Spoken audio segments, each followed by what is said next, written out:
Welcome to our channel మీ సుబ్బు. పవన్ కళ్యాణ్ గారు ఈరోజు ఒక 2 ట్వీట్లు చేయడం జరిగింది. ప్రత్యేకించి అది యువతకు సంబంధించినటువంటిది. ఒకటి వచ్చేసి క్రికెటర్ నితీష్ కుమార్ రెడ్డి గురించి, రెండవది వచ్చేసి కోనేరు హంపి గారి గురించి. అంటే ఈయన వీళ్ళిద్దరిని ఎంకరేజ్ చేయడం ద్వారా ఆయన చేస్తున్నటువంటి ప్రయత్నం ఏంటి అంటే, మన రాష్ట్రంలో ఉన్నటువంటి యువతని, అదే కాకుండా దేశంలో ఉన్నటువంటి యువతని ఇన్స్పైర్ చేస్తూ, మోటివేట్ చేస్తూ అందరూ స్పోర్ట్స్లోకి రావాలా అని ఒక సందేశం ఇవ్వడానికి చేస్తున్నటువంటి ప్రయత్నం. ప్రత్యేకించి కోనేరు హంపి గారు వచ్చేసి ఉమెన్స్ వరల్డ్ చెస్ ఛాంపియన్షిప్ దాంట్లో వచ్చేసి ఆమె she won the title. So congratulations చెప్పినారు.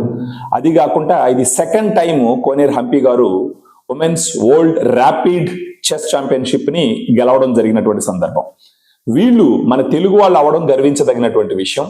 ఆమెను కంగ్రాచులేషన్ చేసినారు. దానితో పాటు నితీష్ కుమార్ రెడ్డి ఆస్ట్రేలియాలో ఐకానిక్ మెల్బోర్న్ స్టేడియంలో జరుగుతున్నటువంటి బార్డర్ గవాస్కర్ కప్ గురించి మాట్లాడుతూ, నితీష్ కుమార్ రెడ్డి యంగెస్ట్ క్రికెటర్, ఈ టెస్ట్ మ్యాచ్ లో సెంచరీ చేసినటువంటి వాళ్ళల్లో.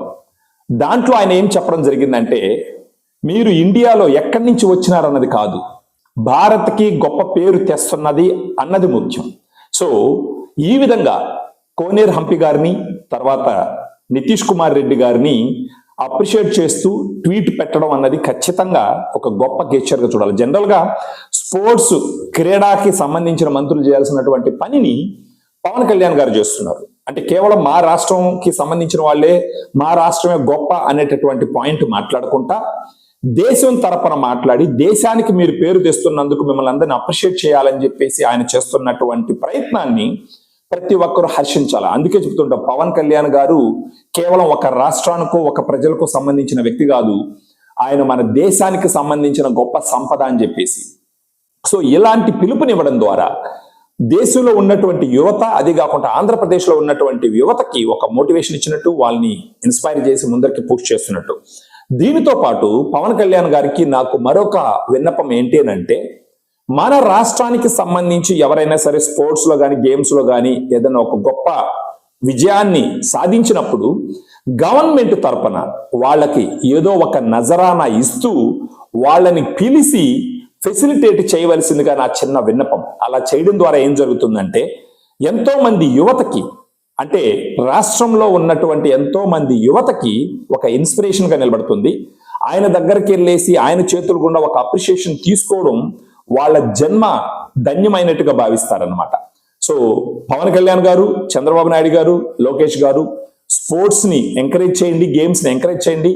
యువత దేశ లెవెల్లోనే కాకుండా ప్రపంచంలోనే మన ఆంధ్రప్రదేశ్ యువత ఒక గొప్ప స్థానంలో, ఒక గొప్ప హైట్ కి ఎదగాలనేసి కోరుకుంటున్నాము. ఇలా చేయడం ద్వారా కేవలం యువతలో స్ఫూర్తి రావడమే కాకుండా మన ఆంధ్రప్రదేశ్ ప్రపంచం మొత్తం తెలిసేదానికి అవకాశాలు ఉంటాయి.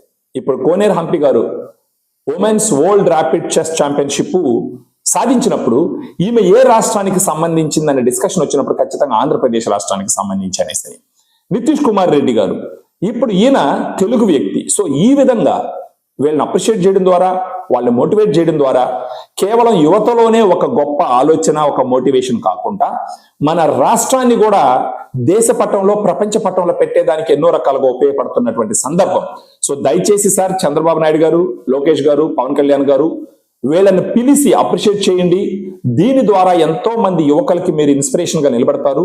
సో ఇలాంటి ఒక ట్వీట్ చేస్తున్న పవన్ కళ్యాణ్ గారికి సెల్యూట్ కొడుతూ, sir keep inspiring the youth and please keep our Andhra Pradesh in the global map. Thank you very much అండి. మన ఛానల్ని లైక్ చేయండి, సబ్స్క్రైబ్ చేయండి, మర్చిపోవద్దు. అదేవిధంగా 10 మందికి షేర్ చేయండి. ఇలాంటి మోటివేషన్ థింగ్స్ ఎన్నో మనం మాట్లాడుకుందాం.